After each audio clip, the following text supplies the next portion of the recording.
Anong amoy yan? Bakit ang baho? Binibining Bay, huli ka na. Naghihintay na si President Guo. Manager Song. Anong problema ng hotel nyo? Bakit ang baho sa labas? Ayaw nyo na ba sa trabahong ito? Hindi mo ba narinig si Binibining Bay? Umalis ka na at dalhin ang mabahong isda. Pero ang isda ko, Makinig ka. Simula ngayon, hindi natatanggap ng kahit isang isda mula sa'yo. Lumabas ka na. Manager Song. Umaasa ang pamilya ko sa pagtitinda ko ng isda. May tao. Manager Song. Ibigay mo. Bitawan mo.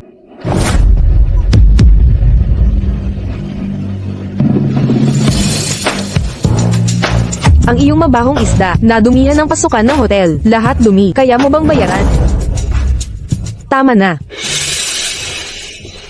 Presidente Guo, aalisin ko na siya kaagad.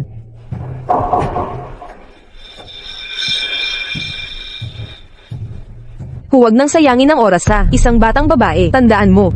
May mahalaga tayong trabaho. Naiintindihan, inay.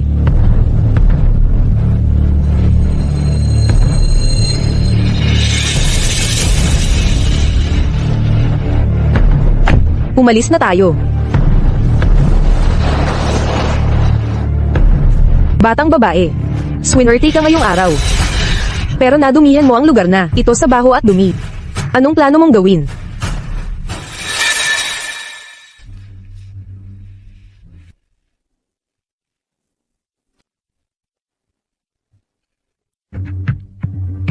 Kung hindi mo matatapos hugasan, ngayon, hindi ka alis. Huwag kang mag-alala. Mabilis akong magtrabaho. Ang mga pinggan na ito ngayong araw ay siguradong matatapos ko. Manager Song. Nakita kong may hiring sa hotel niyo. Sa palagay mo pwede ba ako?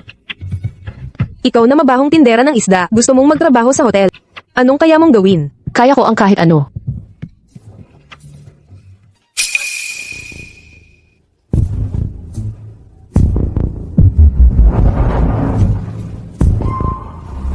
Paano kung magtrabaho ka bilang libreng waiter sa loob ng 2 araw?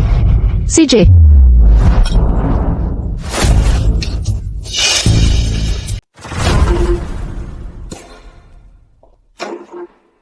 May tao po ba rito?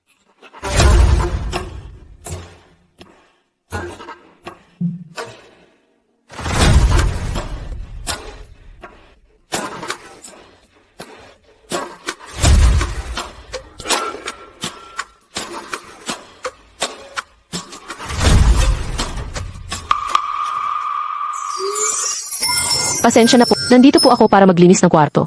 Kumatok po ako pero walang sumagot. Kaya pumasok na po. Pasensya na po talaga. Hindi ko po hinawakan. Kahit ano sa inyong mga gamit.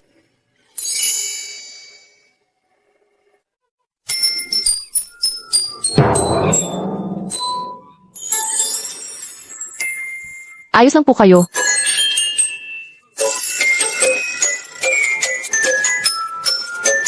Huwag po kayong magmadali.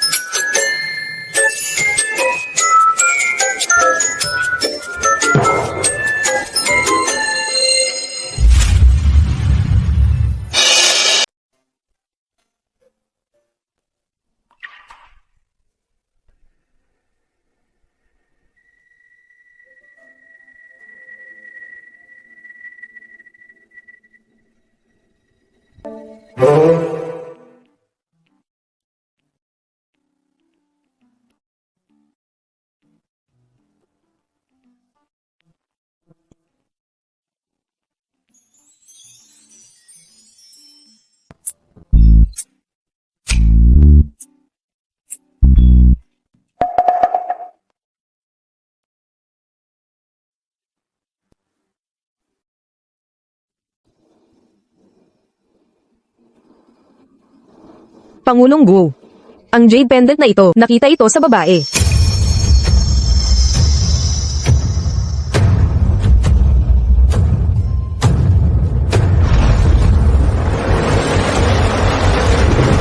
Anak, huwag mong sisihin si nanay. Hindi hahayaan ng Shen family si inay magpakasal na may pasanit. Kapag umasenso na si inay, babalikan kita. Maaari akong magkaroon muli ng anak.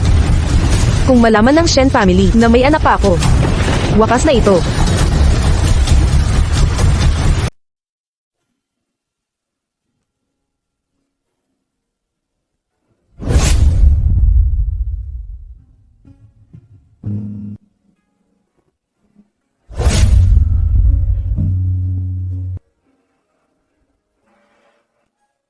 Xinghe. Tatay, Pasensya na, Xinghe. Wala akong silbi bilang tatay. Umikot ako ng umaga. Akala ko makakahanap ako ng trabaho. Minamaliit nila ako dahil may kapansanan ako. Walang may gusto akong pagtrabahuhin. tatay, wag mong sabihin yan. Magpahinga ka na lang sa bahay. Ako na ang Anak, dapat nasa universidad ka ngayon. Isang dalagang katulad mo, magtatrabaho sa labas. Maaaring maloko ng iba. Hayaan mo na ako ang dumaan sa hirap. Tatay, hindi naman po mahirap para sa akin. Basta kapag kasama kita, kaya ko ang lahat. Ikaw na lang ang manatili dito. Sisikapin ko ng husto mula ngayon. Xinghe, lumaki ka na. At naging responsable ka pa. Jiang Moyang.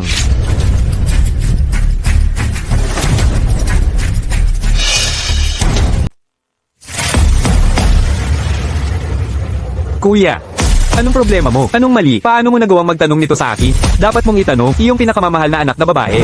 Xinghe, ano na namang problema ni Xinghe? Jiang Moyang. Noong nakaraang taon ay nais ko na mapangasawa ng aking anak, ang iyong anak na babae. Mukhang ako'y bulag.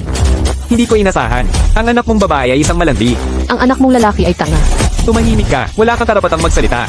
Makinig ka, Jiang Longyang. May nakakita sa anak mong babae, nagbebenta ng aliw sa isang hotel. Hindi maaari. Ang anak kong babae, hindi gagawin ng mga ganoong bagay. Nakakahiya. Nagdadahilan pa rin. Tanungin mo ang anak mo, anong klaseng tao siya? Ang katulad niya. Nangangahas na hamakin ang anak ko. Sinasabi ko sa iyo, ang anak mong babae ay isang ganap na pokpok sa kalye. Pokpok. Hindi ko ginawa. E di sabihin mo. Kagabi, bakit ka pumunta sa hotel na iyon? Tigilan mo ang kalokohan. Ipakita Gusto mo ng ebidensya? Ipapakita ko sa iyo ang ebidensya. Hindi. Ang aking Xinghe. Hindi kailanman gagawa ng ganito. ako. Nagtrabaho lang ako sa hotel. Trabaho. Nagtrabaho ka rin ba? Sa tingin ko'y pumunta ka para magtrabaho sa mga kwarto ng hotel. Kinunan mo lang ang paglabas ko sa hotel. Walang patunay yan. Sabihin niyo sa lahat. Isang dalaga. Sa kalaliman ng gabi, lumalabas sa hotel. Ano kaya ang ginawa niya? Tama na ang kalokohan. Sasabihin ko ang totoo. Ako, pumunta sa hotel kahapon at nalaman ng lahat. Nakita ka nilang kasama ang mayamang binata. Magkadikit kayo. Hindi ko inaasahan ito. Ang ating baryo ay magkakaroon ng isang walang hiya. Sinabi ko sa iyo, Jiang Longyang, ang anak mong ito ay walang kwenta. Ngayon tingnan mo, hindi lang ikaw, Jiang Moyang, pati mukha ng baryo natin. Nahiya dahil sa iyo. Tay, huwag kayong maniwala sa kanila. Nakita ko rin. Makinig kayo. Ang baryo natin, walang lugar para sa inyong dalawa, mga salbaha. Lumayas kayo ngayon din. Mga kabaryo, kung may kasalanan man, ako ang sisihin, Jiang Moyang. Walang kasalanan ng bata. Lahat tayo, pinagmasdan nyo ang paglaki ni Xinghe. Parang pamilya tayo. Maging patas kayo. Matino lagi si Xinghe. Paano siya gagawa ng ganito? Hindi mo masusukat ang libro sa pabalat nito. Sisiguraduhin ko, alam ng buong barangay, walang kwentang ama mo. Pinalaki kang, walang hiya ka. Kuya Wang. Mahirap kami, pero malaki na si Xinghe. Hindi siya gumawa ng masama. Pakiusap, patawarin niyo si Xinghe. Umalis ka. Tatay,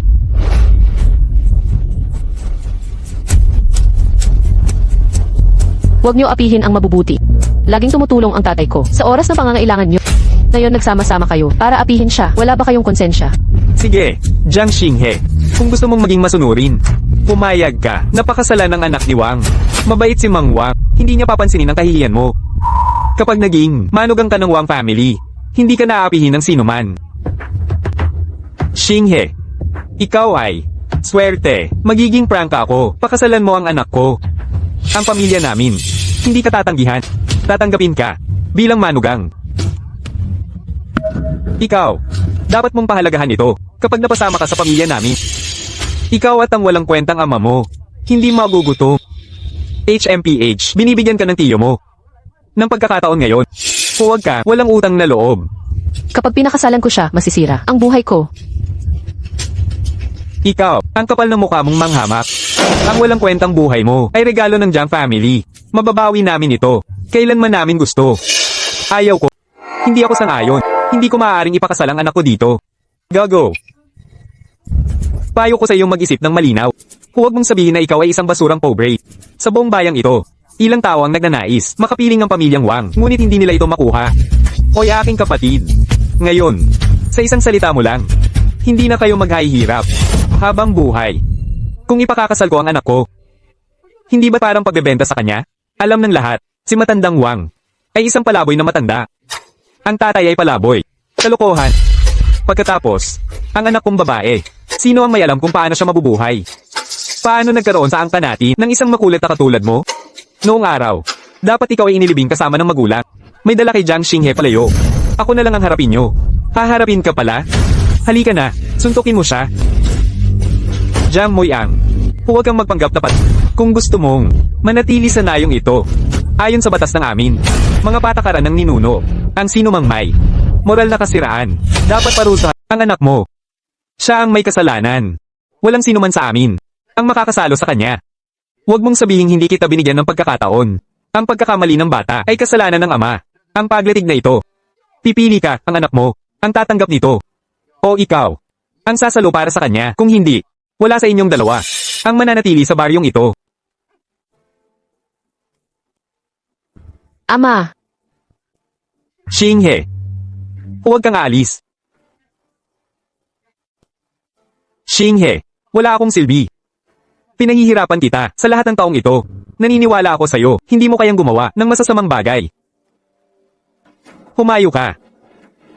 Makinig ka sa akin. Ama, Ako na ang sasalo. Mabuti. Dalhin ng parusa ng mga ninuno.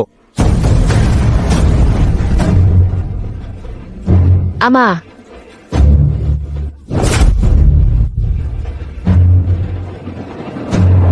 Ama, ako na ang tatanggap.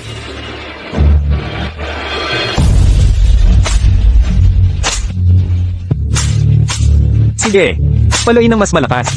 Sige. Ama,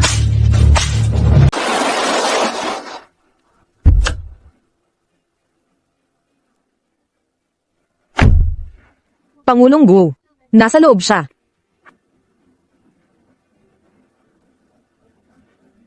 Hindi masaya. anong ginagawa mo? Itay, anong nangyayari? Habang ganito ang tatay mo, sa tingin ko'y, dapat kang sumunod sa aming pamilyang Wang.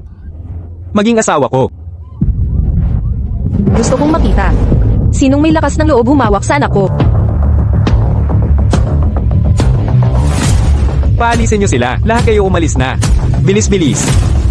Ikaw, sino ka ba? Wala akong pakialam kung sino ka dito sa aking teritoryo. Lahat kayo sumunod sa akin. Malakas ang loob. Mga probinsya nung walang mudo. Puro salita lang ang kayo. Tingnan natin ngayon. Sinong manggahas humawak sa anak ko? Itong hamak na babae raw, ang anak mo. Jiang Moyang. Hindi ko inakala. Mayroon kang ganito. Matabang babaeng hindi tumatanda. Tumahimik ka. Huwag nyo nang pakialaman ang mga asong kalye. Huwag kayong gamulo sa amin dito. Kahit maliit ang aming baryo, may kapit tayong Grupo Shen. Malakas na tagapagtanggol. Grupo Shen. Alam mo ba? Kikiliti lang namin ng daliri. Pwede nang wakasan ang buhay nyo. Eksakto. Babae ka lang. Pwede ka namin palampasin. Umalis na kayo. Ang usapin ng baryo. Hindi mo pakialam. Ngayon, ang sino mang umadlang sa pagkuha kay Jiang Xinghe. Hindi lalabas ng baryong buhay. Ang Shen Group ay may koneksyon talaga sa mga asong ligaw na tulad ni... Ang pangalan ng Shen Group ay hindi basta-bastang binabanggit. Makinig kayong lahat ng mabuti. Ngayon ay dumating si Guo Xuyen upang kunin ang aking anak. Kung ayaw ninyong masaktan, lumayas kayo ng maayos. Kung maganda ang loob ko, baka payagan pa kita mabuhay ng matagal. Kung patuloy kayong magwawala, baka hindi nyo malalaman kung paano kayo mamamatay. Sinasabi mong anak mo ito. Makinig ka sa akin. Ang babaeng ito, pinakain ng buong baryo. Nakita naming lumaki siya. Buhay man ay Jiang pa rin siya. Patay ay multo ng Jiang. Bilang pinuno ng Jiang ngayon. Ipapakasal ko siya sa anak ng pamilyang Wang. Walang makakapigil nito. Sa buong buhay ko, wala akong nagasto sa inyo. Ano karapatan mong magdesisyon? Nagpapakabait lang ako dahil Jiang ka. Kung hindi, wala akong pipigil. Kailangan bang ilantad kung paano nagbenta ng sarili sa mga hotel bago ka pa masiyahan? Ang pamilya ninyo, walang desenteng tao. May lumpong amang walang silbi. Anak na sira ang pagkababae sa murang edad pa lang. Ngayon may lumabas pang putsing ina. Sige kung ganoon. Kung ipipilit mong kunin ang kalapitang ito, bilang iyo, walang problema. Dalhin mo na rin ang lumpo mong asawa habang andyan ka na. Ngayon na.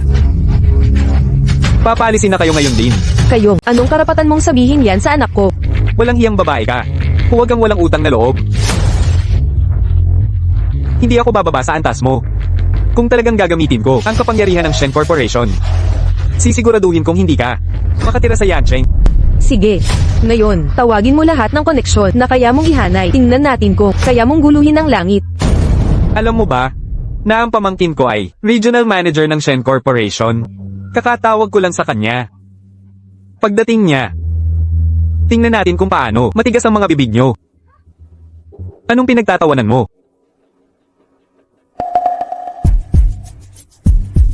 Ngayon, dumating akong handa sa mga regalo para iuwi ang anak ko. Pero sinong mag-aakala na paglabas ko pa lang, makikita ko kayong lahat na namubuli sa kanya. Ito. Teka, lahat ito'y malaking pagkakamali lang. Tito ko siya. Ibigay mo na lang ang pera at kukunin mo ang bata, di ba? Gawamin na tanga. Maliit na halaga lang. Nakabulag ka na agad. Makinig ka. Ano man ang ibigay nitong babae. Kaya kung pantayan, tigilan mo ang kahihiyan mo. Huwag mong isiping makakalusot ang mga palaboy mong ito. Takot ka lang na pagdating ng pamangkin ko, di ka makatakas. Tandaan mo ang sinasabi ko. Ngayon, walang aalis sa inyo dito. Dito, tingnan natin kung sino ang maglalakas loob. Nagamulo sa ating baryo ngayon. Hoy, anak, sa wakas dumating ka na. Kung hindi ka pa dumating, ang ating baryo, siguradong nawasak na sana ng babaeng bruhang ito. Siya lang, huwag ka mag-alala kung gustong niyang umalis ng baryo natin. Ikaw ang regional manager ng Shen Group. Bakit hindi ka lumuhod at humingi ng tawad kay Tito? Kasalan ng kapatid ko ngayon. Ang lakas ng loob mong sirain ang selebrasyon namin. Hindi mo ba kami kilala? Hindi kayo karapat-dapat kilalanin. Tama. Kung regional manager lang siya sa Shen Group, wala siyang karapatang makilala kami. Ano ang sinabi mo? Hindi karapat-dapat? Nasa akin ang pangalawang regalo para sa inyo. Ito ang development agreement ng Shen Group para sa baryo. Kapag napirmahan ito, bawat residente ay makakatanggap ng hindi bababa sa 20 milyon.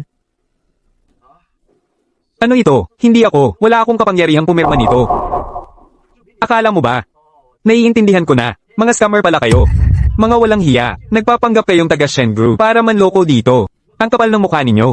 Tito, ang babaeng ito ay walang kakayahan. Gapyusan na lang natin si Jiang Xinghe. At iuwi na natin. Anong ginagawa ninyo? Mabuti pa'y sagutin niyo. Halo, General na Manager. Huwag ka nang pumasok bukas. Anong problema, General na Manager? Alam mo ba kung sino ang nasaktan mo? Si Madam Guo, asawa ng chairman. Halo, General na Manager? Ikaw si Madam Guo? Kahit hindi ka karapat-dapat, binabati kita. Sa wakas nakilala mo ako. Madam Guo, bulag ako kanina. Madam Guo, pipatawarin ninyo ako. Lumayas ka.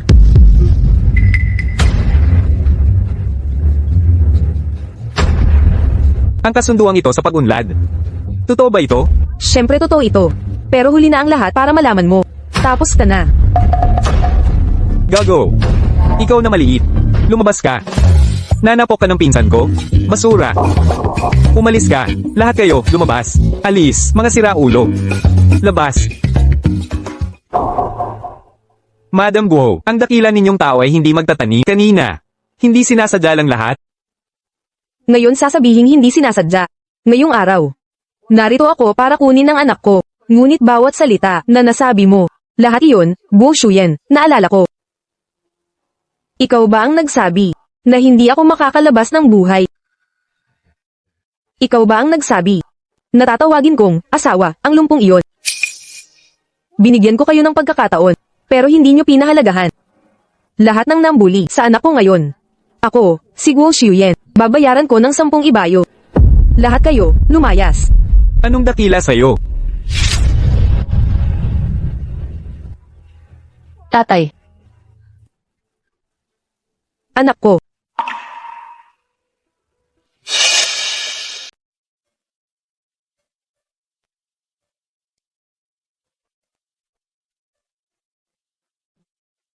Maghanda ng upuan para kay Presidente Guo.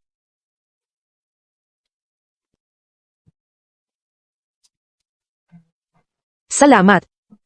Presidente Guo, wala kaming masyadong mayaalay sa inyo. Pasensya na sa aming simpleng pamamahay. Huwag ninyong sabihin iyan. Heto, ito ba talaga ang tahanan ng kanyang pagkabata? Oo, Nanen, Jiang Xinghe na ang pangalan mo ngayon. Magandang pangalan iyan. Ikinalulungkot kung hindi ako nakaabot na pangalanan ka noon. Ikaw ba talaga ang ina ko?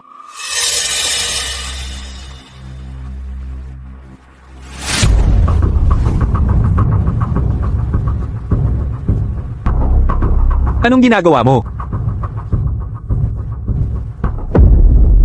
Presidente Guo, tumayo na kayo. Hindi namin matatanggap ito. Ginoong Jiang. Xinghe. Siya talaga ang anak kong nawawala. Nahiwalay siya sa akin. Pagkapanganak pa lang. Sa loob ng maraming taon, hinahanap ko siya ng hinahanap. Alam kong mahirap ang pagpapalaki sa kanya ng mag-isa. Ang perang ito, pakitanggapin ninyo. Bilang kabayaran sa mga panahong wala ako sa mahabang panahon. Presidente Guo, tumayo na po kayo. Xinghe, tulungan mo siyang tumayo. Noong una, hindi ko alam na si Xinghe ang anak kong nawawala. Ngayon ay alam ko na. Nais kong ibalik si Xinghe sa amin. Bibigyan ko siya ng mas magandang buhay. Sana ay pumayag si Ginoong Jiang. Ano? Alam ko. Iniligtas mo ang buhay ni Xinghe. Sa lahat ng mga taong ito, ikaw ang nag-alaga sa kanya. Ngunit, sana ay maintindihan mo ang nararamdaman ng isang ina. Ang perang ito. Pakikuha mo ito. Ano man ang mangyari, dapat kitang pasalamatan sa pag-aalaga kay Xinghe. Direktor, anong klaseng tao? Ang akala mo sa akin? Sa lahat ng mga taon, anong hirap ang di natin napagdaanan? Anong paghihirap ang di natin naranasan? Subalit, ibinigay ko lahat kay Xinghe. Ang layunin ko ay palakihin siyang maayos. Itinuring ko si Xinghe bilang sariling anak. Ngunit, pero ikaw ay, hindi ko inampon si Xinghe para sa pera. Ibalik mo ang pera. Matino si Xinghe mula pagkabata. Sa piling ko, kahit anong paghihirap, hindi siya nagreklamo. Bigla ka nalang sumulpot. Nagsasabing, kukunin mo si Xinghe. Ito, paano ako makapagpapas siya? Paano mo mapapatunayang si Xinghe ay anak mo? Paano mo mapapatunayang si Xinghe ay tunay mong anak?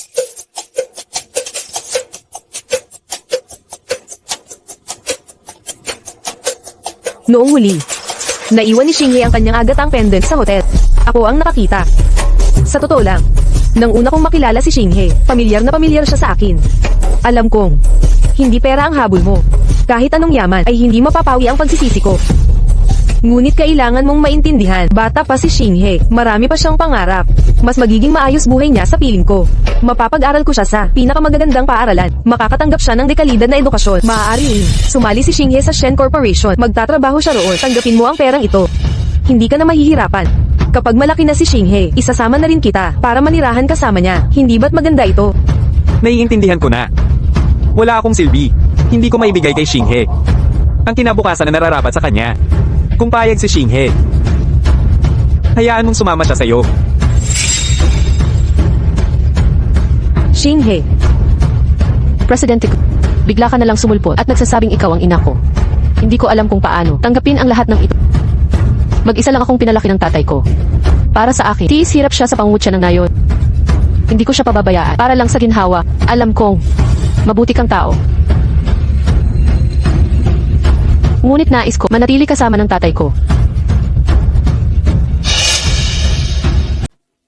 Nanay, Jiang Xinghe, ayaw niyang sumama. Anong gagawin natin? Si Xiaofeng kaya, huwag kang kabahan. May paraan ako. At, sa harap ni Xinghe, huwag mo akong tawaging nanay. Huwag mo ring banggitin si Xiaofeng. Naiintindihan ko. Tara na, pupunta muna tayo sa ospital.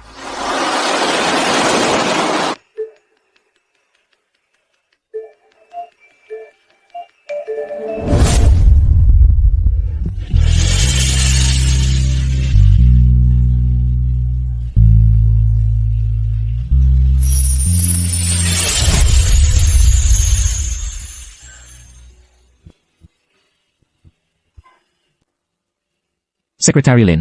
Ngayon, pumunta ka sa akin.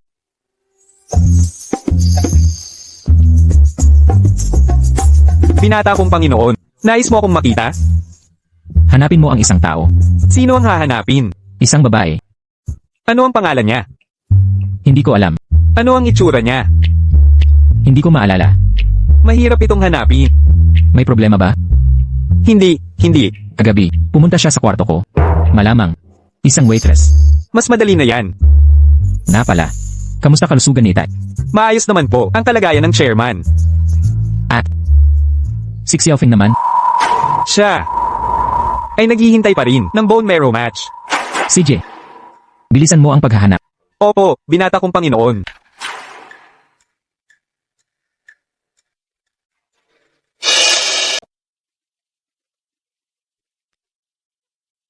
Pangulong Guo, nais niyo po ba akong makita?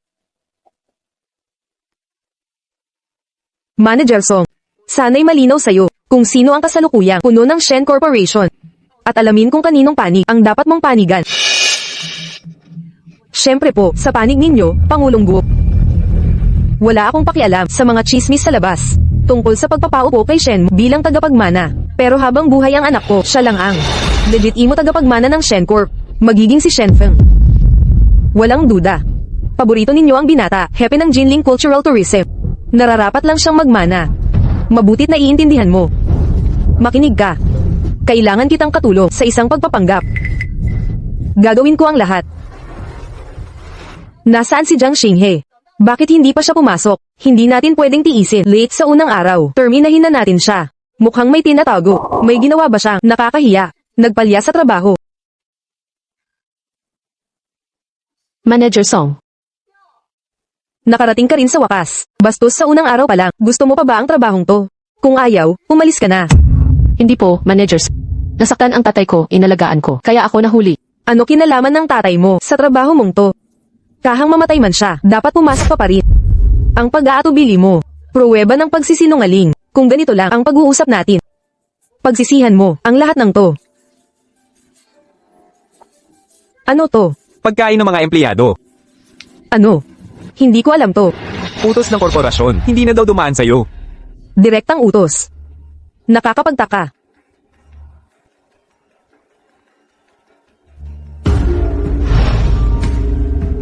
Pasensya na Manager Song. Ito pong pagkain para lang kay Jiang Xing. Bakit? Hindi ko alam. Tagapaghatid lang kami ng mensahe.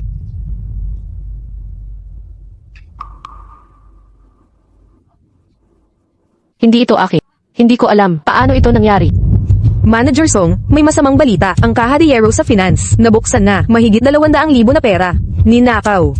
Anong general manager ng Quanling Cultural Tourism Hotel? Alam ko ang Quanling Cultural Tourism Hotel. Jiang Xinghe. Nasaan ang pera mula sa Caja de Hierro? Hindi ko alam.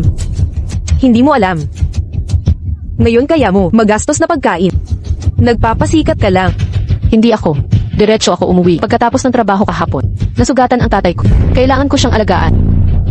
Mga dahilan mong ito, iyan ay sa pulis na. Huwag kang magpanggap, maghanap ng dahilan sa pagnanakaw. Ito ay hotel ng Shen Group. Hindi ito lugar na pwede guluhin ng isang dalagita. Kung marunong ka, ay silay mo na ang pera. O gastusin mo, buhay mo sa bilangguan. Manager Song. Hindi talaga ako. Tingnan ang kifi. Akala mo hindi ko alam ang mga CCTV sa finance. Sira na. Huwag mong isipin na pagpapanggap ang makakaligtas sa'yo. Ngayon, tanungin mo lahat dito. Kung ninakaw mo ang pera, oo ikaw ang nagnakaw, nakita ko mismo. Hindi ako. Maglabas ka ng 200,000 ngayon. Oh, magpaliwanag ka sa pulis sa bilangguan. Xinghe. Tatay. Bakit ka nandito? Hindi pa gumagaling ang sugat mo. Bakit hindi ka nagpapahinga? Ano, sa Jinling Cultural Tourism Hotel, dinadala mo ang tatay kapag nagnanakaw ka. Ganoon ba? Kasabwat mo siya, di ba? Xinghe. Anong nangyayari? Tatay. Pinagbintangan nila akong nagnakaw ng pera. Manager Song. Kilala ko si Xinghe. Mula bata, hindi siya gumawa ng kahit anong masama. Lalo na ang magnakaw ng pera. Sinisiguro ko. Hindi kailanman magnanakaw si Xinghe. Ang garantiya mo. Ano ang halaga ng garantiya mo? Makinig ka. Magbayad ka ng 200,000 ngayon o kaya ipapahuli ko si Jiang Xinghe. Matanda. Kung hindi ka makabayad ngayon, pareho kayong ipapakulong ko. Ikaw. Dinadayaan mo kami. Dinadayaan ba kita? Maraming tao dito ang nakakita sa inyong nagtutulungan para magnakaw, di ba? Oo, si Jiang Xinghe ang nagnakaw sa kaha. Siya talaga. Hindi ako. Hindi man lang ako pumasok sa tanggapan ng pananalapi. Lalong hindi nagnakaw. Huwag mo akong pagbintangan. Ikaw dapat nagnakaw sa kaha. Ang lakas ng loob mo, Jiang Xinghe. Binigyan na kita ng pagkakataon. Ngayon ako pa ang sisisihin. Hindi aamin hanggat walang ebidensya. Tatawag na ako ng pulis. Tingnan natin kung paano mo ay i-explain. Manager Song. Tingnan mo. Ito na ang huling ipon ng pamilya ko. Kunin mo na lahat. Pakiusap, nagmamakaawa ako. Huwag nang idamay si Xinghe. Alam ko, naiintindihan ko si Xinghe. Hindi kaya ni Xinghe gumawa ng pagnanakaw. Kunin mo na lahat ng pera. Huwag mong ibigay ang pera, tatay. Kaunting pera lang to. Nagbibiro ka ba?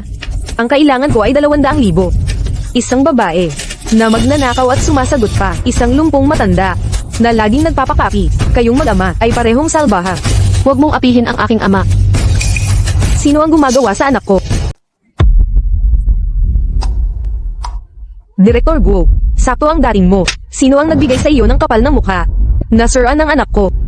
Ang ibig mong sabihin. Si Jiang Xinghe ba ang ibig mong sabihin? Ang anak mo. Pakialam mo ba yan? Pasensya na Direktor Guo, hindi ko alam na si Jiang Xinghe pala ang anak mo.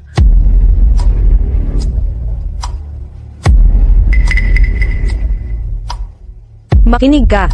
Si Jiang Xinghe, ang matagal nang nawawalang anak ko, Guo Shuyen. Simula ngayon, kapag nakita mo siya, para mo na rin nakikita ako. Mas mabuting itigil mo na ang mga paninirang ito, General Manager. O lahat tayo mawawala ng kapayapaan. Lumabas ka. Ngayong araw, nais ko sanang mabait na, ialok ang hotel na. Pinakamagandang tanghalian sa Quanling Cultural Tourism Hotel bilang pagkain ng mga tauhan. Hindi mo lang tinanggihan. Siniraan mo pa ang anak ko sa pagnanakaw ng iyong pera. Hindi mo pa nga naayos ang sarili mong gulo. Nagsasaboy ka pa ng putik sa akin. 100,000 lang. Ang dami mong reklamo. Manager Song, gusto mo bang manatili sa trabaho? Direktor Guo, nagkamali ako kung alam ko lang na si Jiang Xinghe. Ang anak mo pala, hindi ako magkakalakas ng loob. Ayaw ko ng mga dahilan. Ayusin mo ang sarili mong kalat ng maayos. Kung gusto ni Xinghe magpatuloy dito, hayaan mo siya. Si Xinghe ay mabuting anak. Gusto niyang suportahan ang pamilya niya. Dapat kong suportahan yan. Xinghe, simula ngayon, ako mismo ang maghahatid sundo sa iyo sa trabaho. Hindi ka nalalakad ng mahabang distansya. Hindi na kailangan, Direktor.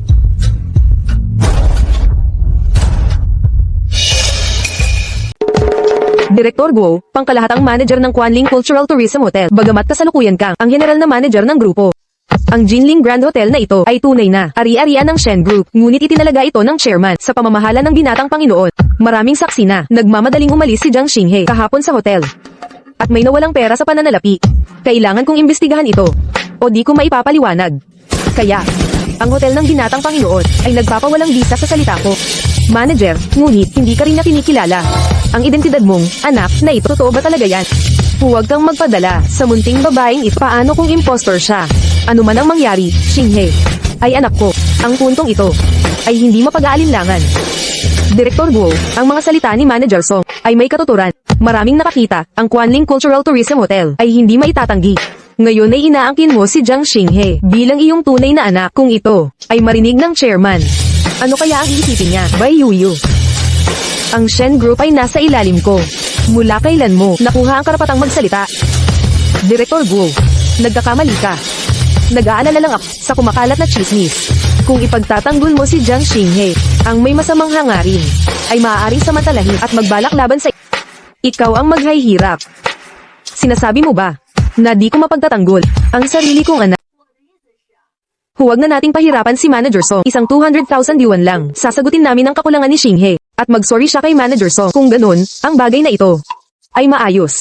Para maiwasan ang mga chismis tungkol kay President Guo na ipagtatanggol ang kanyang anak sa labas para lang sa 200,000 yuan.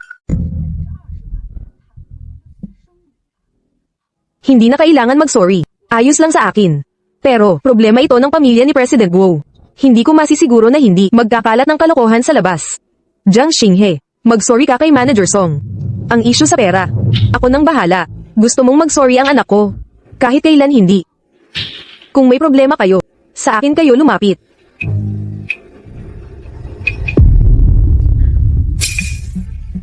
Manager Song, nasiyahan ka na ba ngayon?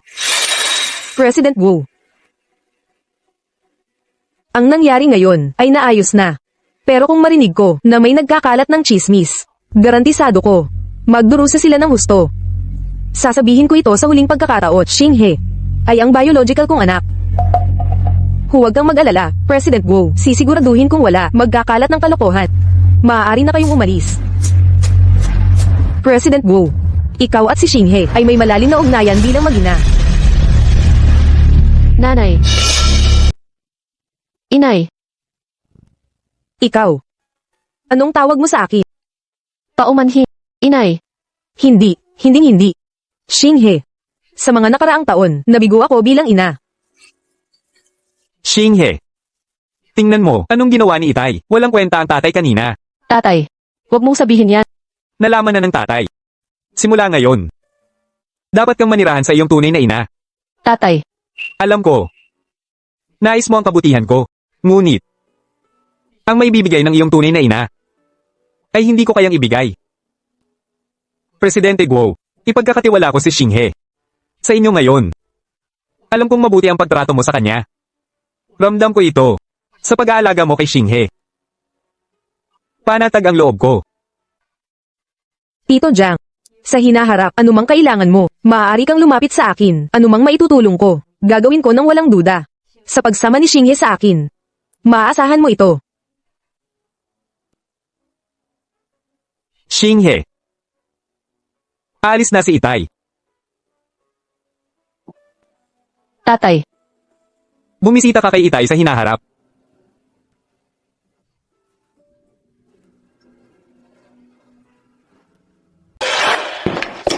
Nahanap na ang babaeng iyon. Ang pangalan niya ay Jiang Xinghe. May amang panguman siya na si Jiang Shuyang. Lumaki sila sa isang pamayanan ng mangingisda. Naghahanap buhay sa pagtitinda ng isda. Ngayon ay empleyado na sila. Bilang tagapaglingkod sa Jinling Hotel natin, ang sahod ay 2,000 piso. Ang liit naman. Oo, ito ang standard na pasahod ng hotel natin. Maghanap ka ng paraan para tumaas ito sa 20,000. Labag yan sa patakaran. Alam kong labag sa patakaran. Kung hindi, bakit pa kita papaghanap ng paraan? Gusto mo ba ang babaeng ito? Hindi mo na yan dapat pakialaman. Kung gusto ko siya o hindi, bakit ang dami mong tanong? Sa tingin ko, kung may gusto ka sa kanya, hindi sapat ang pera lang. Ano pa ba ang dapat Pero, yung 2,000 sa isang buwan ay kulang talaga. Kulang pang pagkain. Ang mahal naman. Ilabas mo, yung alkes na nakaimbak. Opo, Manager Wu, tawagan niyo na lang po ako. Yung foie gras, rito ay masarap. Subukan mo. Ngunit napakamahal nito. Simula ngayon, sanayin mo ang sarili sa ganitong gastos. Ang buwan ng sahod ko rito, kulang para sa isang pagkain.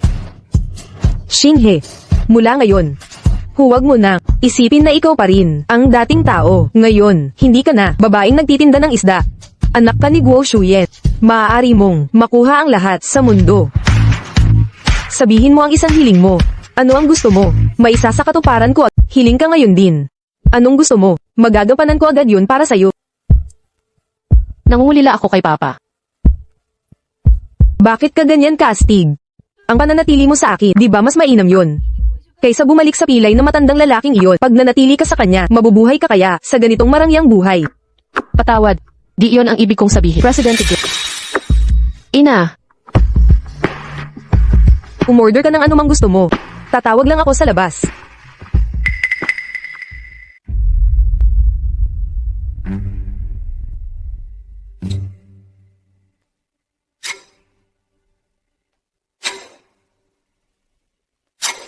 Halo. Ako ito. Huwag kang mag-alala. Ang karamdaman ni Xiaofeng magkakaroon na ng resulta. Naiintindihan ko, nanay. Xiaofeng, ang babaeng si Jiang Xinghe. Sa wakas ay kumagit na sa pit. Ang sakit mo, tiyak na gagaling. At si Shen Mu. Kapag gumaling ka na, di na rin siya magtatagal. Sa panahong yun, Shen Corporation ay mapapasa atin lahat.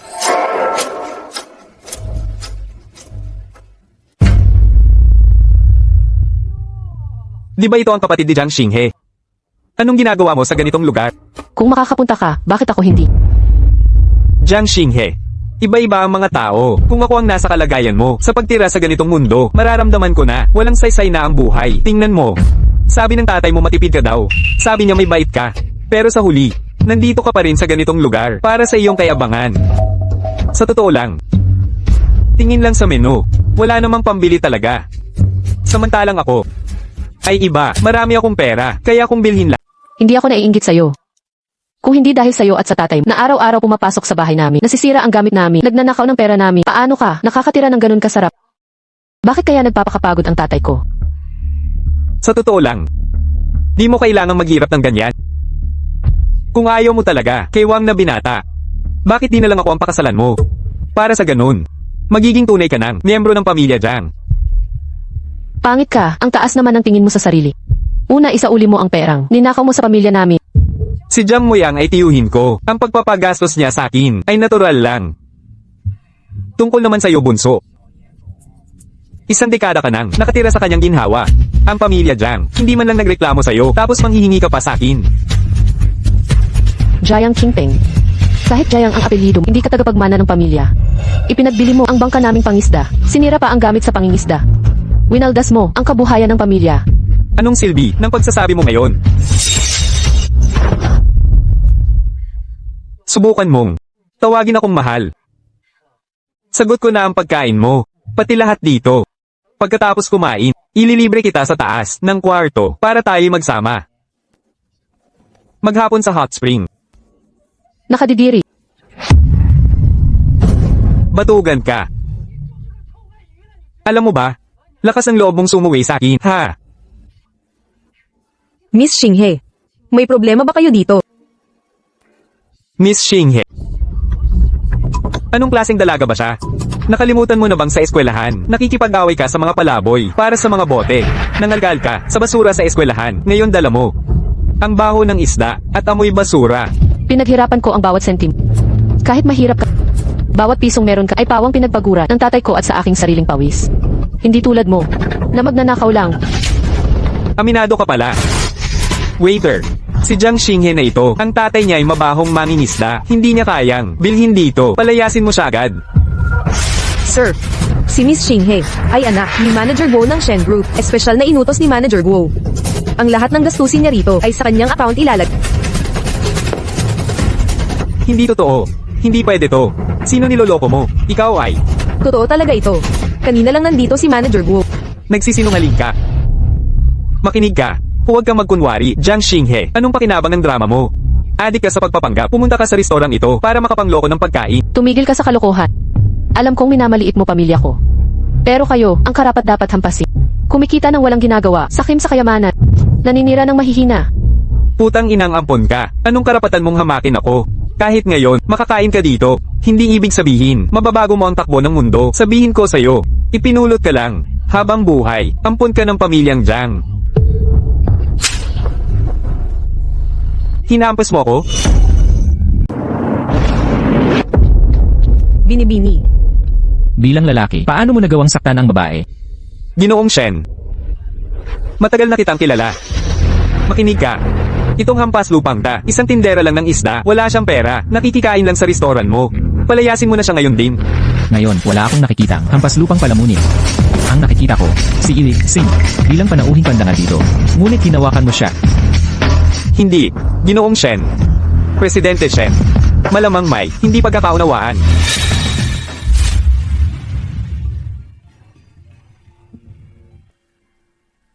Lasing na lasing siya no, di niya dapat ako matandaan. Pero, bakit niya ako tinulungan? Ayos ka lang ba? Okay lang ako. Mga ginang at ginoo, humihingi kami ng paumanhin. Pakisuyong makinig. Ngayong araw, ang tagapagmana ng Shen, may personal na dapat asikasuhin. Ang restaurant, pansamantalang isasara. Maayos na lumabas ang lahat. Lahat ng gastusin ngayon, libre na po, sa ngalan ng Shen Corporation. Salamat sa inyong kooperasyon. Maraming salamat. Mga gwardiya, Ako mismo, hindi matatanggap ang pananakit sa babae. Ngayon, dapat kang managot. Sa binatang ginoong Shen. Nagkamali ako, hindi na ako uulit. Bulag at tanga ako. Inventor at walang hiya. Patawarin niyo po ako ngayon lang. Kung may susunod pang pagkakataon, anong dapat kong gawin? Kung may susunod pa, itapon niyo na ako sa ilog para maging pagkain ng isda.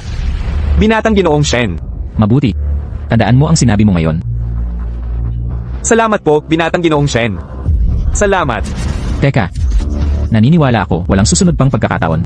Pero sinabi ko na, dapat kang parusahan sa ginawa mo ngayon at harapin ang bunga nito.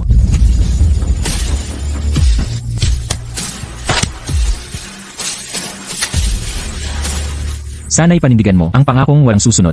Kung hindi, talagang itatapon kita sa ilog. Ngayon na umalis ka.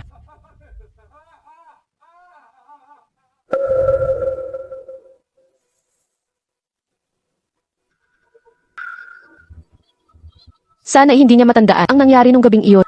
Mabuti pang tumakas na.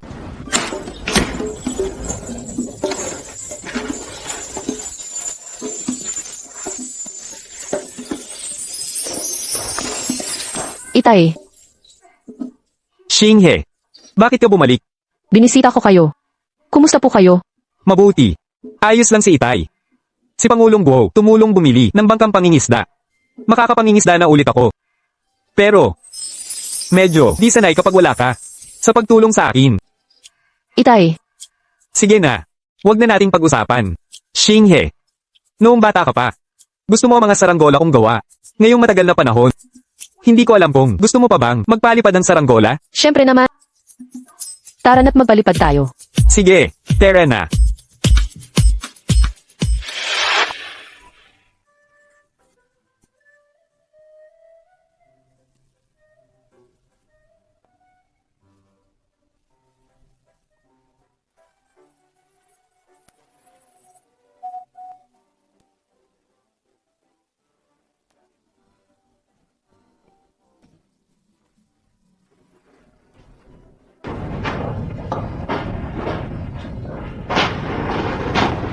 Inay, Xinghe, hating gabi na. Saan ka galing? Huling-huli na. Saan ka napadpad? pasensya na. Nalipad ang oras sa pagpapalipad ng saranggola. Wala yun. Ipauuwi na kita sa driver. Dito po tayo. Tay,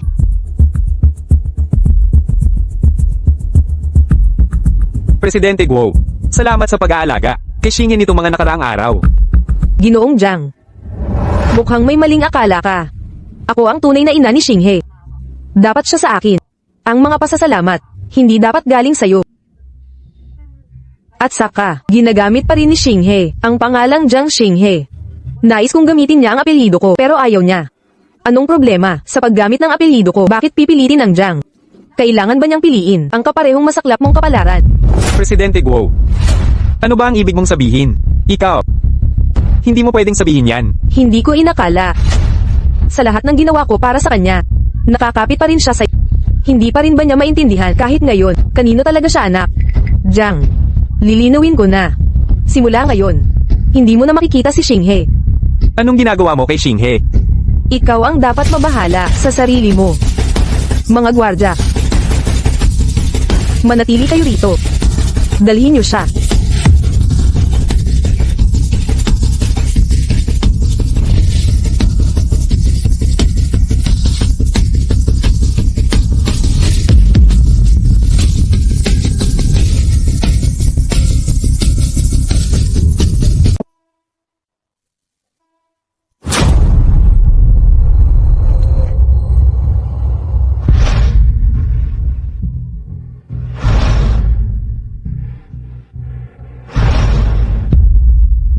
Manager Song, nasiyahan ka na, ba ngayon?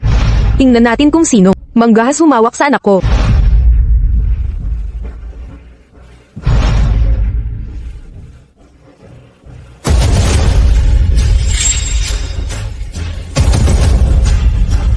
Binibining Xinghe. Handa na ang hapunan. Gusto mo bang kumain sa sala o ipapadala ko na lang sa kwarto mo? huwag na mag-abala. Kalihimbay. Hindi ako gutom. Uwi muna ako sa kwarto ko. Alam mo na ba, Ang tungkol saan? hindi mo pa ba natuklasan na may tunay kang kapatid na nangangailangan ng tulong mo? Kalihimbay. Ano bang pinagsasabi mo? Anong kapatid? Huwag mo akong tawaging kalihimbay. Ang totoo, ako ang asawa ng kapatid mong si Shenfeng. Kaya ako'y iyong hipag. Ate Xinghe, Ano? akala mo ba talagang ang isang hampas lupang mula sa nayon ay makakabalik sa lahi niya at maghahari-harian dito? Lahat ng kayamanang ito ay may katumbas na halaga. Dapat mong bayaran ang lahat. Sa pamamagitan ng... Nakadepende sa kung anong meron ka. Wala akong maibabayad at wala akong hinahangat. Ibabalik ko lahat. Hindi ko ito kailangan. Gusto ko lang bumalik sa aking ama. Sa tingin mo ba, ito'y lugar na pwede mo pasukin ng basta-basta? Akala mo ba si Manager Guo ay parang mga bulok na isdang iniinda mo sa palengke? Excuse me po, may utos si Pangulong Guo. Huwag po kayong aalis mag-isa. Bakit niyo po ako hinahadlangang umalis? Ate Xinghe, huwag ninyo pong pahirapan ang mga tauhan. Kung talagang gusto ninyong umalis, maghintay kayo sa pagbalik ng inyong ina. Hindi pa huli ang lahat. Pwede ba akong bumalik sa kwarto? Bantayan niyo siya. Opo.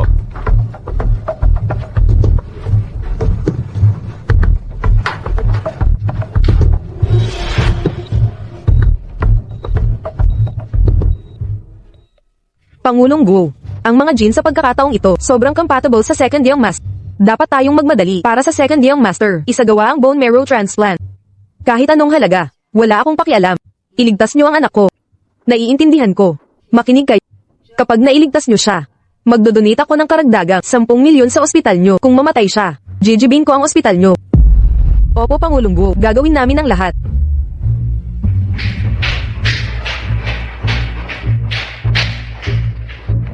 Inay, si Jiang Xinghe, parang alam na ang lahat. Itong mag-ama. Talagang mapanggulo. Binigyan ko ng pagkakataong yumaman. Ayaw namang tanggapin. Mahirap talaga ang mahirap. Wala tayong magagawa. Anong dapat nating gawin ngayon? Huwag kayong mag-alala. Handa na tayo, halos lahat. Sa loob ng 2 araw, bantayan niyo siyang mabuti. Ipapaaga ko na sa ospital ang pag-transplant. Sige.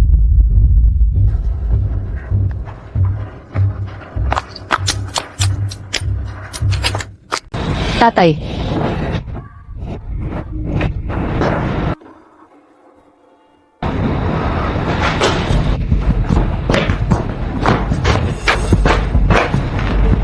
Nandito nga talaga siya. bakit ka pumunta rito? Nakita niyo ba ang tatay ko? Ano? Tumakas si Jiang Xinghe. Anong ginagawa ninyo? Ang daming tao, di mahuli ang isang babae. Pasensya na, Pangulong Guo. Umalis na kayo rito. Hanapin siya agad-agad. Huwag muna mag-alala. Naalala ko si Jiang Xinghe, may tiyo siyang, na nagnangalang Jiang Mopheng. Baka siya ang makatulong.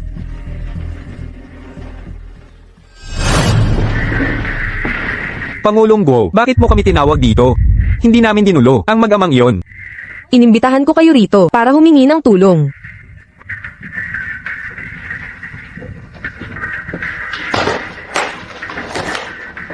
Pagkatapos nito, ang perang ito ay mapapasa inyo.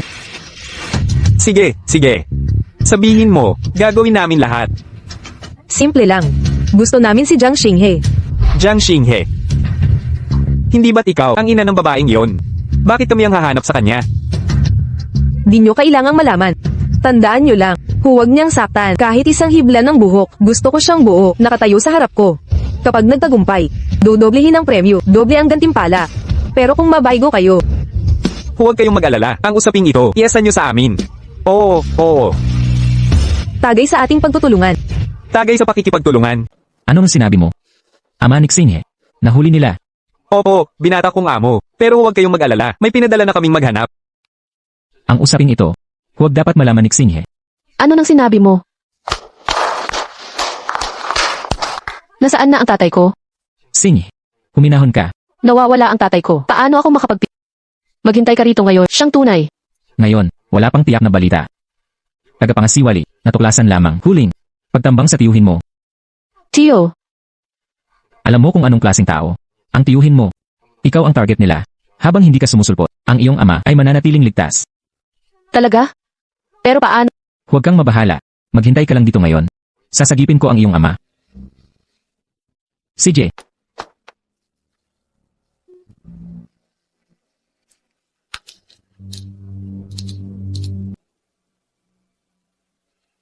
Paumanhin, Shenmue. Buhay ko ang aking ama. Di ko maisa sa panganib ang kaligtasan niya. Kumusta po, tiyo? Ako ito. Tatay.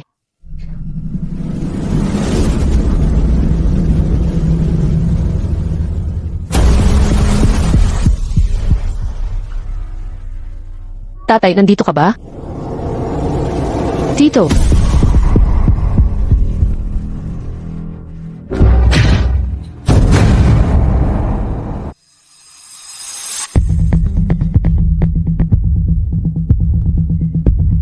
Jiang Qingpeng. Bakit mo ako itinali? Anong gusto ninyo? Ikaw na mayabang. Di mo inasahang darating ito. Tama na ang salita. Nasaan ang tatay ko? Di mo ba sinabi? Alam mo kung nasaan siya? Ang tatay mo, syempre alam namin kung nasaan. Yang lumpong walang kwenta. Malamang ay, wala na sa hininga. Kapatid mo siya. Yang lumpong basura, laging nangangagat sa nagpapakain. Kailan ba siya? Umamin na Jiang siya? Kahit ngayon, sino ang tunay na Jiang? Di niya alam. Sa mahabang panahon, tatay ko ang sumuport. Pero kayo, kinuha at ninakaw lang. Pati bangka namin, ipinagbili ninyo. Trabaho niya yun. Ngunit ikaw, 20 taon kanyang pinalaki. Ngunit sa huli, di ka ba sumama sa mayamang ina mo? Nakaranas ng ginhawa.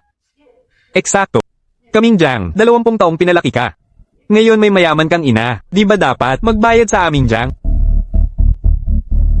Ako'y pinalaki ni tatay. Anong karapatan ninyo? Nagmamalaki ka pa. Wala akong pakialam sa'yo.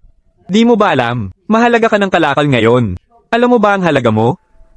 1,000,000. Di ko inakalang ito ay magiging ganito kaimportante. Pakawalan ninyo si tatay. Susuko na ako. Yang matandang tanga. Wala sa amin. Di mo na siya makikita. Ngunit ikaw, aming puno ng pera. Mahalaga ka na ngayon. Illegal ito. Di ba kayo takot sa pulis? Iligal. Pamilya tayo. Bilang kuya mo, naglalaro lang kami ni ate. Kasalanan ba yon? Huwag mo akong hawakan. Ching Pong. Huwag kang padalos-dalos. Kailangan pa natin siya sa ransom. Anong ikakaba mo? Ayon sa nanay niya, basta buhay siya, makukuha natin ang pera. Mabuti pa. Pagbigyan mo muna ako. Ako. Paano ako nakapagpalaki ng ganitong basura? May sinabi ba ang babaeng yon? Huwag niyong galawin yan. Pero ano? Hintay muna tayo. Kung hindi dahil sa halaga mo sa amin, ginawa na kita ngayon pa lang. Paano ako nakapagpalaki ng walang kwentang bagay? Mawawala na ako ng hininga. Tawagan mo ang babaeng yon. Sabihin mong nasa amin ang anak niya.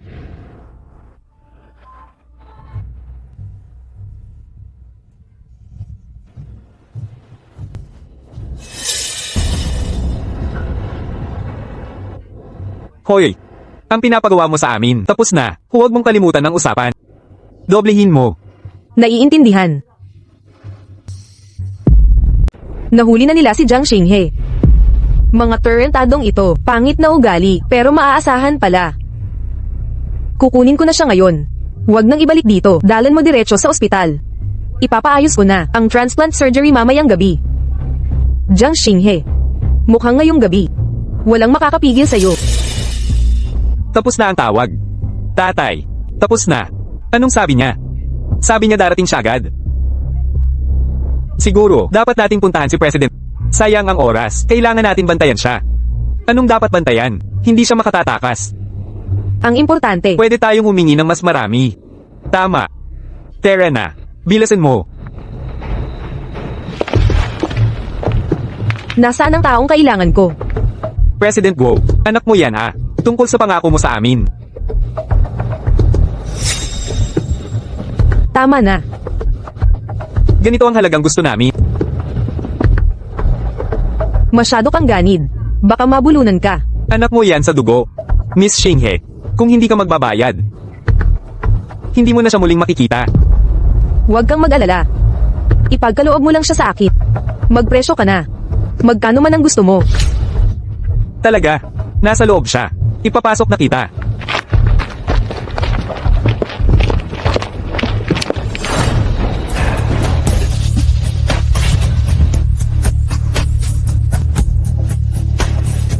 Nasaan siya? Hindi ko alam. Nandito talaga siya kanina. Anong lakas ng loob mo? Lokohin kami. Hanapin siya ngayon din. O pagsisisihan mo. Bilis, bilis. Sing. Saan napunta si Miss Xinghe?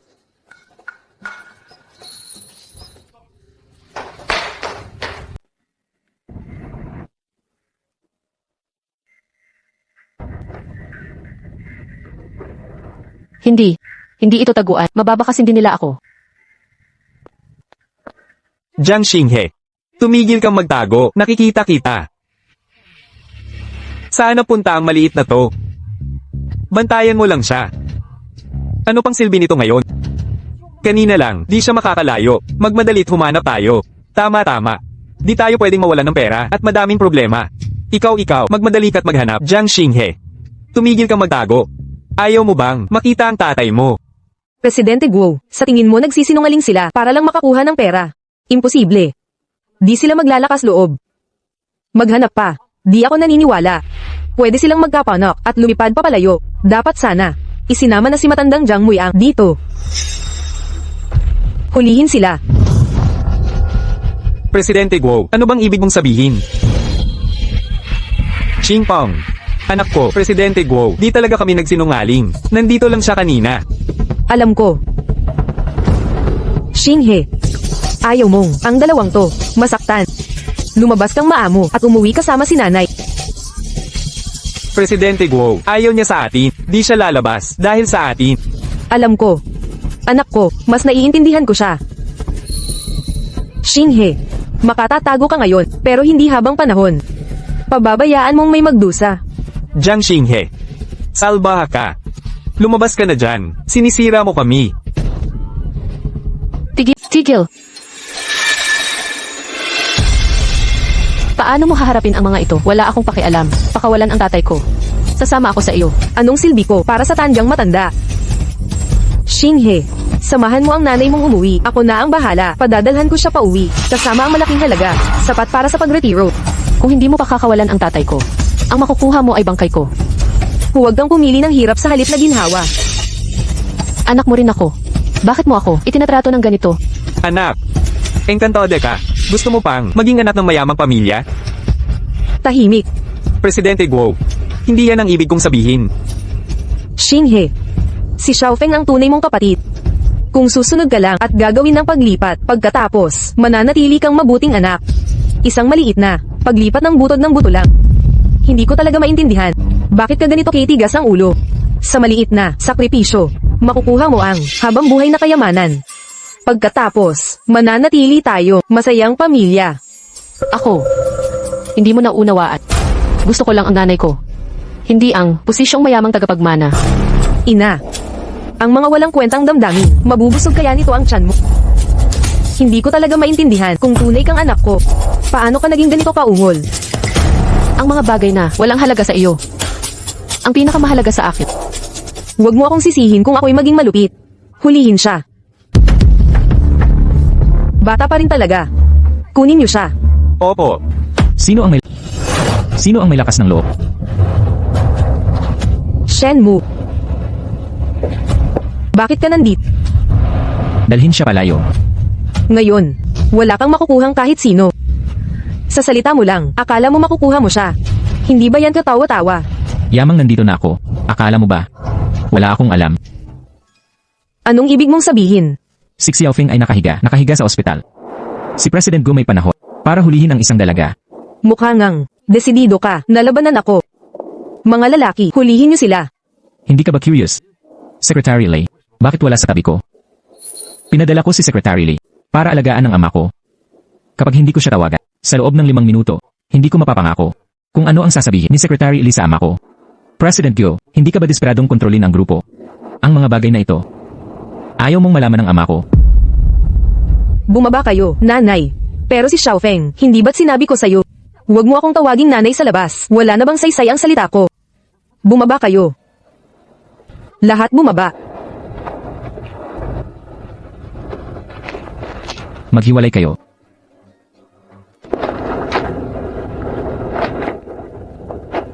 Xiaomu. Si Xiaofeng ay iyong kadugo. Kailangan bang maging walang puso ka? Kung ikukumpara kay President Go sa pagtrato mo sa sarili mong anak, mas mabait pa nga ako. Shenmu. Hindi kita pakakawalan kay... Nasaan si Xinghe? Ikaw, saan mo dinala ang anak kong babae? Anak mo. Akin talaga siyang anak. Pakiusap. Isipin mong siya'y anak mong tunay. Huwag mo siyang saktan. Anak ko siya, pinaghirapan sa tiyan ng 10 buwan. Paano ko magagawa na pabayaan siyang mamatay? Ito. Pagkakakilanlan para makapag-aral sa ibang bansa. Pirmahan mo lang, dito ang pirma. Maipapadala ko siyang mag-aral sa abroad.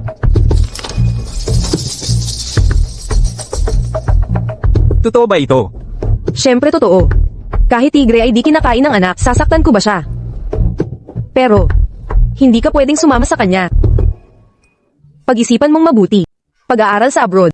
Magandang kinabukasan ang naghihintay. Hindi mo pwedeng hayaan siyang mabuhay kasama isang amang tinderong tulad mo. Tama ka. Ang matandang tulad ko, di dapat humahad lang sa kanya. Mabuti at alam mo yan. Ingatan mo ang mga salita mo. Pinapayuhan kita na pag-aralang mabuti. Huwag kang mag-alala. Di ko sasabihin kay Xinghe. Basta, ito ay para sa kanyang kapakanan. Gagawin ko ang lahat.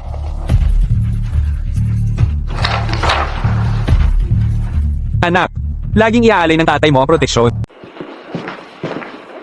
Binatang Ginoo, si President Go ang magre-representa ng buong grupo upang magdaos ng shareholders meeting. Sinabi, gusto nilang ipamahagi muli ang mga shares. Naiintindihan ko. Nalaman ni Uncle Jiang. Hinaguri namin ng buong Yangcheng. Pero, walang nakita. Hinala ko. Baka nasa harapan lang pala. Xinghe, Tay, ayos ka lang ba? Hindi kita mahanap. huwag kang mabahala. Maayos na maayos si Itay. Tay, sobrang nami-miss kita. Miss na miss ka rin ni Itay. Ngayon, nasa hotel restaurant ako kung saan ka nagtatrabaho. Maghihintay ako dito. CJ, paparating na ako. Shenmue, alam mo ba, nakita ko na si Tay. Naghihintay siya sa restaurant. Sa dami ng resources ng Shen family, hindi namin matunton si Uncle Jiang. Ngayon bigla siyang nagpakita sa hotel. May problema rito. Tandaan mo. Siguraduhin pipirma siya dito. Huwag kang magkamali. Oo. Gamitin ko muna ang CR. Nakakainis. Bilisan mo.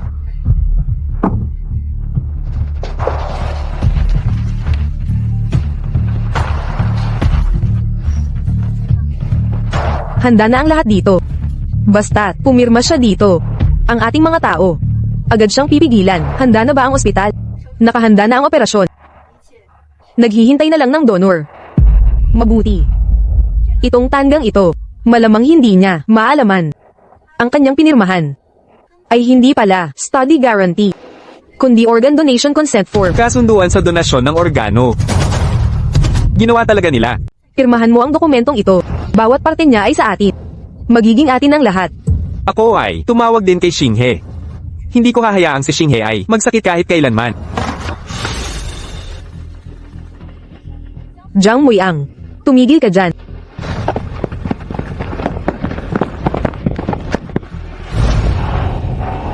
Matandang gago ka. Hanggang saan ka tatakbo? Tumigil ka ngayon din. Talagang hindi ko. Pahihintulutang sakta ng anak ko. Saktan mo siya.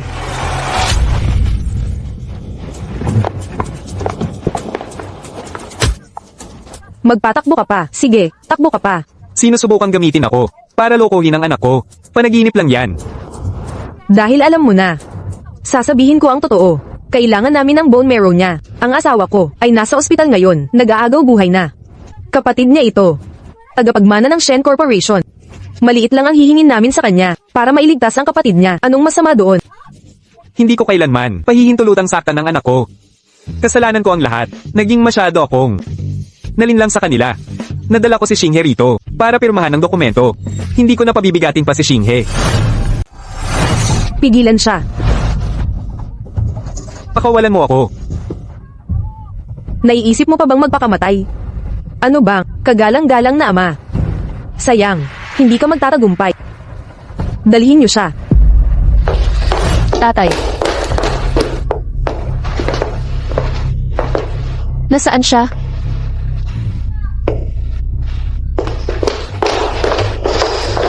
Tatay.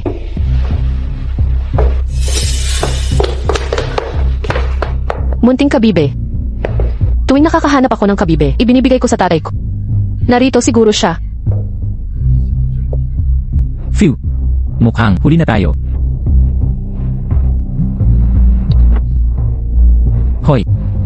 Ano? Bukas na ang pulong ng lupon. Maghahanda ako. Anong nangyari? Si Group Suyon ay nagtitipo ng lahat ng shareholders ng Shen para sa emergency meeting. Pulong ng lupon ng Shen Corporation. Bakit ka tinawag? Sing. Sa puntong di na dapat itago pa. Tama.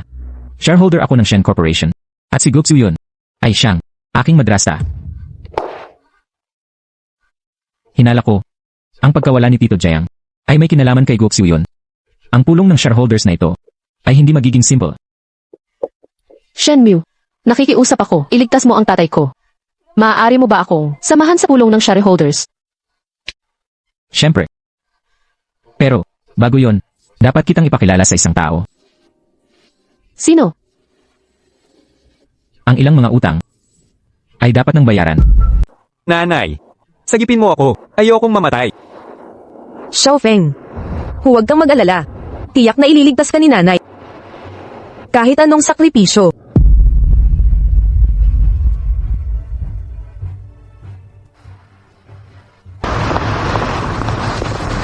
Bakit wala ka sa kwarto mo? Bakit ka pumunta rito? Ano? Dapat ba ako manatili sa loob ng bahay na walang sariwang hangin? Anak, ngayon, may panahon ka na bisitahin ng tatay mo. Ito pala ang iyong ama, ang bantog na, tagapangulo ng Shen Corporation. Tunay nga. Maaari ko bang itanong kung paano kita tatawagin? Kumusta po tiyo? Ako si Jiang Xinghe. May mahalagang bagay akong dapat pag-usapan. Goksu yun, mabilis kumilos sa labas, gumagawa ng kaguluhan sa grupo. Sa ngayon, pinipon niya ang lahat ng shareholders. Nagtatawag ng shareholders meeting. Lalo siyang nagiging mapusok. Pinipilit niya si Xinghe na i-donate ang Maro kay Xiaofeng. Para dito, dinukot niya ang pamilya ni Xinghe. Anong nangyayari? Sa totoo lang, si Xinghe ay anak na tunay ni Goksu yun. Kanyang pinabayaan si Xinghe para sa yaman ng pamilya at pinalayas ang nanay ko sa Shen family. Lahat ng mga nakaraang tao. Yan pala ang katotohanan. Tiyo, ako. Tunay kong mahal si Xinghe. Alam ko. Akala mo'y ulyanin ako. Mukha siyang mabuting babae. Pakisamahan mo siyang mabuti. Gagawin ko.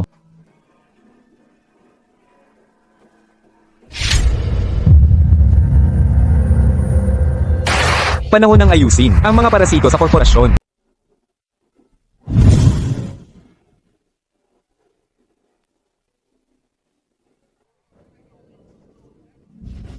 Sabihin mo, bakit kaya ng asawa ng tagapangulo magpupulong ng emergency na shareholders? Ano ang layunin niya? Pangulong buo ngayon, hawak lahat ng shares ng tagapangulo. Bigla ang pulong ng lupon. Palatandaan ng malalaking pagbabago. Kumusta na ang gagong iyon? Nagsimulang maging suwail. Nabugbog. Ngayon, nakakulong sa bodega. Pagdating ng pangunahing panauhin, ilalabas natin siya. Magaling. Siya lang ang kumikilala sa amang ito. Tingnan natin kung paano ang babaeng ito makapanood lang sariling ama niya, mamatay sa harap niya. May balita ba sa kinalalagyan ng tagapangulo? Wala pang bakas ang tagapangulo. Kahit malaman niya ngayon, at magmadaling bumalik, hindi siya aabot. Kailangan nating kontrolado ang Shen Corporation bago siya bumalik. Sa ganito, walang makakapigil para pigilan tayong iligtas si Xiaofeng. Inay. Sa totoo lang, kung tayo ay ikulong si Jiang Xinghe sa ilalim ng lupa, sala operatibo bago siya bumalik. Bakit pa, sa pulong ng mga shareholders? Maliban kung balak mo. Pangulong Guo. Ako'y nag-aalala kahit si Xiaofeng gumaling ngayon. Mawawala ang kanyang posisyon bilang tagapagmana. Pagkatapos, matatanggal tayo sa Shen Corporation. At mawawalan ng pera, lubos na. Imposible. Makinig ka. Gusto kong mabuhay ang anak ko, at ang Shen Corporation. Walang sinuman ang makakuha ng aking pinaghirapan. Si Xiaofeng ang asawa mo, dapat mong maintindihan. Lahat ng ginagawa ko, para sa kinabukasan mo. Naiintindihan ko, Pangulong Guo. Mga kagalang-galang na shareholders. Pinulong ko kayo ngayon, para sa isang mahalagang anunsyo. Ngayon tayo'y muling magtitipon upang maghalal ng bagong tagapangulo. Dahil ang Shen Corporation magkakaroon ng bagong Halala muli ang chairman. Ang usaping ito, hindi dapat si Madam Wu lamang ang magdesisyon. Ang chairman ay kasalukuyang may karamdaman, nagpapagaling pa. Paano ninyo matitiis na masaksihan siya magpakapagod ng labis, pamamahala sa Shen Corporation? Ang paghalal sa chairman ay pagpapakita ng malasakit kay Chairman Shen. Madam Guo, kahit ay ihalal natin ang chairman, dapat ay naroon ang chairman. Kumikilos kayo ng walang pahintulot ni General Shen. Nagpapasya ng nag-iisa. Hindi ba ito lubhang? Hayagang pagiging sikim. Director, ipinapahiwatig mo bang nais ko agawin ng kumpanya ng chairman? Ang ambisyon ni Madam Guo ay talagang malaki. Tama. Bago umalis, partikular na inutusan ng chairman na walang pagpupulong ng board ang gagawin bago siya bumalik. Madam Guo, ang pagtawag ditong emergency meeting ay pagtatangkang kudeta? Ano kung oo? Kaya, ano? Sa aking pagkaunawa, si Madam Guo ay pangalawang asawa lamang ng chairman. Isang taong sumali sa Shen Corporation sa kalagitnaan. Wala kang karapatan na tumayo sa posisyong ito. Huwag nang magbalak tumakbo bilang chairman. Maaari ninyo akong tanggihan. Ngunit mapabubulaanan ba ninyo ang pagiging tagapagmana ni Shen Feng? Siya ang tunay na anak ko at ng chairman. Bukod dito, wala sa inyong naririto ang may sapat na impluensya para pigilan ako sa pagbabago sa mga desisyon ng chairman. Dahil lubos kayong walang kapangyarihan na hadlangan ito.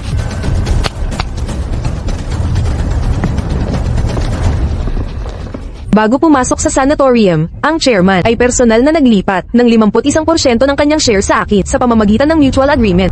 Dagdag pa ang aking sariling 4% na pagmamayari at ang 7% shares ng aking anak. Ako ay humihiling ng bagong halalan para sa chairman. Ako, si Guo Xiuyan, ang bagong chairman ng Shen Corporation. May tutol ba? Tutol ako. Shenmu. Shenmu. Tutol ako. Xiaomu. Tigil na sa kalokohan. Hindi ka ba naparito para batiin si nanay sa pagiging chairman? Sarap na sarap kang maging ina ng iba. Pero, hindi ka dapat maging ina. Sa pagkakaalam ko, binigyan ka lang ng matandang iyon. 8% shares. Anong magagawa mo sa akin? Xiaomu, anak ka ng pamilyang Shen. At kapatid ni Xiaofeng sa dugo. Pinapayuhan kita na pag-isipang mabuti ang mga gagawin mo. Baka pagsisihan mo ito. Pumarito ako ngayon. Una, para sa pagpupulong ng mga shareholder. Pangalawa, gusto kong tanungin si President Guo. Anong balak mong gawin? May isa pang anak pala si Chairman Shen. Nakansela ang detalye ng DNA report. Tingnan mabuti ang petsa ng kapanganakan. Nakansela ang detalye ng DNA report. Conclusion, hindi pa siya ikakasal sa pamilyang Shen. Anak sa labas niya si Guo Xiuyan. Nagkaroon ng anak sa labas, nang ahas pang makipagkumpetensya bilang chairman. Walang hiya. Jiang Xinghe. Nababaliw ka na ba? Gusto mo ba akong sirain? Ako ang tunay mong ina. Hindi kita sinisira. Ang kasakiman mo ang sumisira sa iyo. Tumigil ka na. Tumahimik ka. Sino ka para sermonan ako? Isang Madam Shen na may anak sa labas. Madam Shen, dapat, hindi maging chairman ng Shen Group. Pakawalan mo si Tito Jiang. Kung hindi, wala kang matitira. Nangangahas ka. Sino ka para utusan ako? Uutusan mo ako. Ako, Asawa ko. Ako. tingnan mo. Ang nagawa mo. Asawa ko. Hindi ito ang iniisip mo. Sinusubukan kong iligtas ang anak natin. Si Xiaofeng ay nakatanggap ng kritikal na kondisyon dahil sa leukemia. Kung walang agarang lunas, mamamatay siya. Siya ang ating nag-iisang anak. Pababayaan mo bang mamatay siya? President Go, ang sinasabi ko ay, pagpulong mo sa lihim nang walang paalam sa ama ko. Huwag kang magpaliko ng usapan. Ginawa ko ito para iligtas ang anak ko. Shenmu. Taon nang wala ang ina mo. Isang tanggi ka lang. Lahat sa Shen Corporation ay para kay Xiaofeng. Nakabitin ang buhay ni Xiaofeng. Malibang isakripisyo ito para sa kanya. Asawa ko. Sa lahat ng taon. Ang pagtrato ko sa'yo. Hindi mo ba alam? Ang gusto ko lang ay iligtas siya. Paano mo ipapaliwanag ang anak sa labas? Hindi siya. Anak sa labas. Oo. Bago tayo ikasal. Nagsinungaling ako. May anak na ako bago pa tayo magpakasal. Nadaya lang ako noon. Pagkatapos nating ikasal, tapat ako sa'yo. Naniniwala ka sa akin, di ba? At saka, hinanap ko siya, para lang mailigtas ang anak natin. Ang resulta ng pagtutugma ay bagay na bagay sa kanya. Tumigil. Ka na. Itong malikot na bata, ano ang kinalaman niya sa'yo? Bakit mo siya pinoprotektahan? Kahit mga leon, di kumakain ng sariling anak.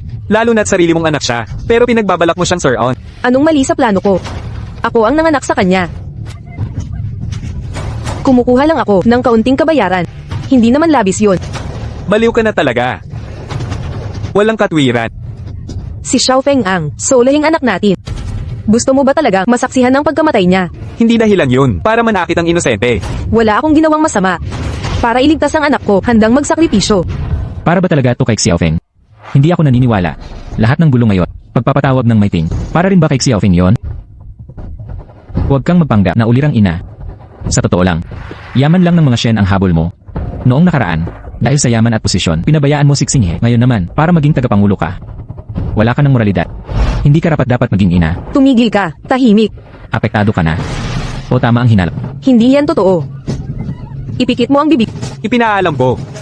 Simula ngayon, si Guo Shuyan ay hindi na asawa ko. Babawiin ko rin lahat ng shares mo sa Shen Group. Dagdag pa riyan, si Shen Feng ay hindi na magiging tagapagmana ng Shen Group. Hindi nyo pwede gawin to sa akin. Hindi ganoon yun. Hindi talaga pwede to. Hindi.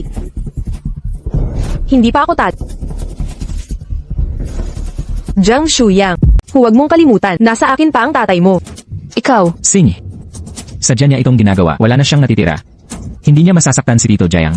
Talaga. Ang bodegang kinaroroonan ng tatay mo may nakakabit na mga bomba. Isang utos ko lang, isang malakas na putok. At mawawala ang tatay mo magpakailanman. hindi.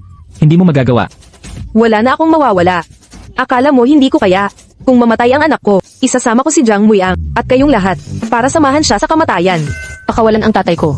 Kahit anong gusto mo, gawin mo sa akin. Sige. Gagawin ko sa iyo. Una, magbigay ka sa akin 3 pagmamano. President Go, sa puntong ito, pigilan mo ang walang saysay na paglaban. Hindi pa huli para tumigil. Sa huli, ako ang tunay niyang ina. Ako ang nanganak sa kanya. 3 pagmamano lang. Hindi naman masyado. Ayaw magmano. Sige.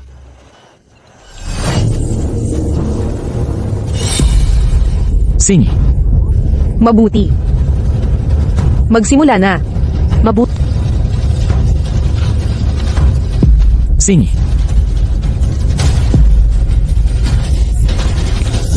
Yan ang tamang gawi.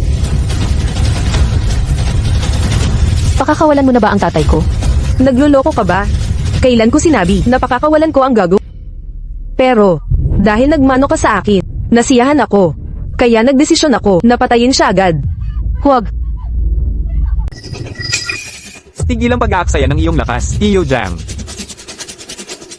Itay, Anong nagawa mo? Bakit hindi pa siya namamatay? Huwag na magkamali ng paulit-ulit. Kung tunay kang nagsisisi, baka kapakahabad din ng amo. Habagin mo ako. Noong nakaraan, pinabayaan ko ang anak kong babae.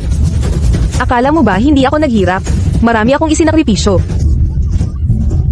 Upang makuha ang lahat ng ito, ngayon nasira niya ang lahat. Mga mapagkunwari kayo. Anong karapatan mong humatol?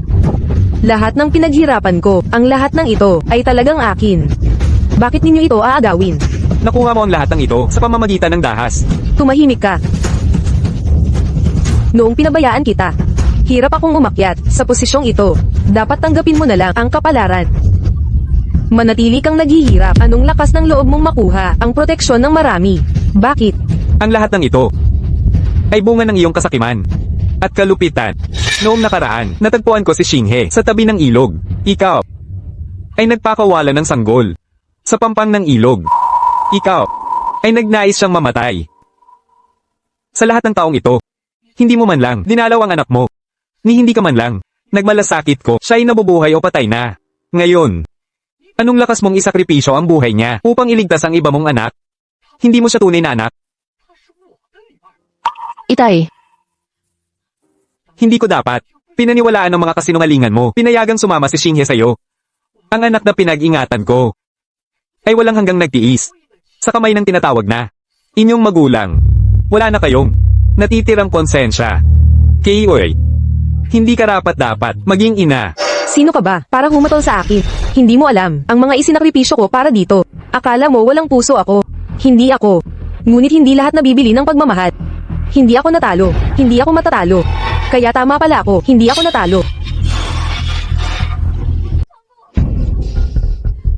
Xinghe, lumayas ka rito. Iwanan mo ako. Kay init ng damdamin ng mag-ama. Magpakal muna. Sabihin mo ang kondisyon. Pwede tayong makipag-areglo. Simple lang ang hiling ko.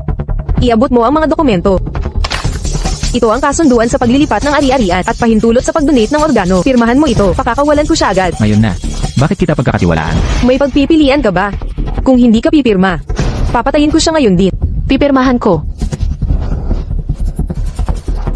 Sing. Huwag mong pirmahan. Iniligtas ako ni Itay. Mamamatay na sana ako sa ilog. Hindi ko kayang panoorin na mamatay siya dahil sa akin. Pirmahan mo na agad. Pagkatapos, pumunta ka sa ospital para mag-donate ng butok sa anak ko. Mababalik sa iyo ang buo mong ama. Kung hindi, ililibing ko siya ngayon din.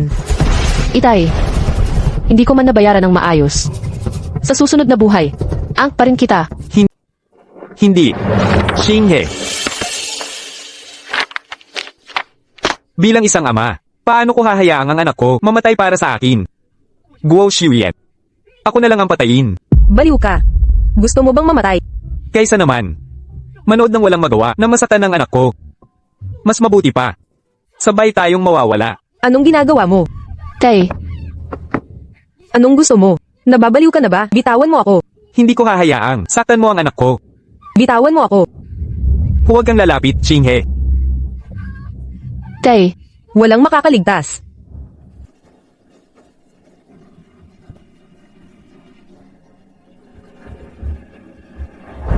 Makalipas ang 3 buwan. President Shen, anong dahilan ng pagpunta ninyo rito? Walang presidente ngayon. Pamilyar na miyembro na si Xiao Shen. Shenmue. Bakit ang tagal mong dumating? Kanina ka pa hinihintay ni Papa. Pasensya na at nahuli ako. Dala ko ang paborito mo, mga prutas para sa'yo. Kumuha ka, kumuha ka. Pinapanood tayo ng lahat. Okay lang yan. Dagdagan mo pa. Anong problema? Lahat yan paborito mo. Xiao Song, sakloban mo ang duty ko. Sige Manager Jiang, magpahinga ka muna. Papa, Ate, Kuya. Ate. sige, kumpleto na tayo. Ihain na natin ang mga pagkain. Sige. Mukhang sunod sa Nyeren ka na ngayon. Laging nakapaligid kay Xinghe. Makita silang magkasama, nagpapasaya sa puso. Nakakapanatag ng loob. Pero pareng tol, HM, batay sa mga pangyayari, may isang bagay na nangangailangan ng agarang aksyon. Ano yun? Bilasan ninyong ayusin ang plano ng kanilang kasal.